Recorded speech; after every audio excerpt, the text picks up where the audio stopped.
suffer from mental illness or suicidal thoughts? About 12 years ago, I met this guy who was probably the most happiest guy I've ever met. The most positive, always smiling, always there to make you smile, always there to give a hand kind of guy. He was only 17 years old, I was 17 years old. We were both teenagers who had just graduated high school and had no idea how to tackle this adult life. He had a rough upbringing though. He was very different than I was. I grew up in a two-parent household, got to see my parents every single day, saw how hard they worked for us and how much they loved us.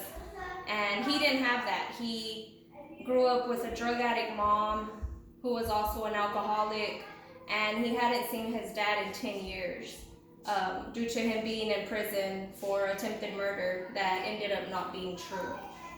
Here he was 17 years old and had no hope for himself. He dropped out of school at a young age, tried to go back multiple times, and by this age, by 17, he didn't want to go back, and he just didn't see a future for himself.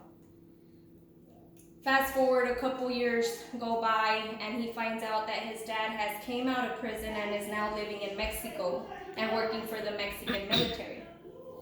He starts saving up money to get to go see him, and by the time he's able to save up to go, he hears that his dad got murdered.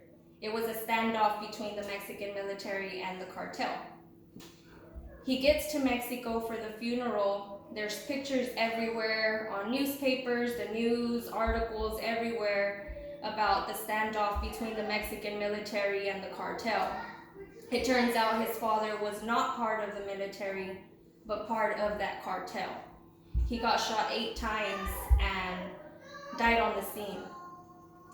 As you can imagine, this hurt him mentally, and it brought him even deeper into the depression he was already in. He started drinking heavily and becoming more and more suicidal, writing his suicidal notes. And this was a point in his life where he had to decide what he needed to do to get out of this rut. Me as a friend, I didn't know how or what to do to get him out of it, because it seemed like everything I did just wasn't enough. I'm Kelly, and I'm here to talk about the suicide hotline, the National Suicide Prevention Hotline, what it's there for, what they do for you, and how they can help you. The National Suicidal Prevention Hotline is there for anybody. You can call it 24 hours a day, 7 days a week. They're there for you to listen. The crisis workers are there to understand what you're going through, and they won't judge you. It's 1-800-273-8255. When you call, you'll hear some elevator music, and they'll connect you to a crisis worker who is ready to listen to you. Before we go calling these places, because not a lot of people know or even knew or thought that there was somewhere to call or someone to listen, because we feel hopeless and lonely and there's no one there for us physically. But they're there for us to call whenever we need them. As a family member of anybody who's suffering, we're there to call too, because we need to be able to identify and to differentiate the feelings of what brings us to getting to suicidal thoughts. People can be depressed, they can be going through drug abuse, substance abuse, alcohol abuse, any physical abuse, PTSD, anxiety, stress, and those are the things that lead up to suicidal ideations. When you call the crisis hotline, they will listen to you, understand you, and then they'll decide what they need to do in order to get the help that you need. Whether it's calling the emergency department, calling 911 to get you to the emergency department, or giving you outpatient resources. This man that I was talking about was my husband, who I lost, and he was an ex at the time that I lost him. But this was a man that I lived with for 10 years. He is the father of my 2 daughters. And although we didn't lose him to suicide, he was actually murdered and someone took his life away from him.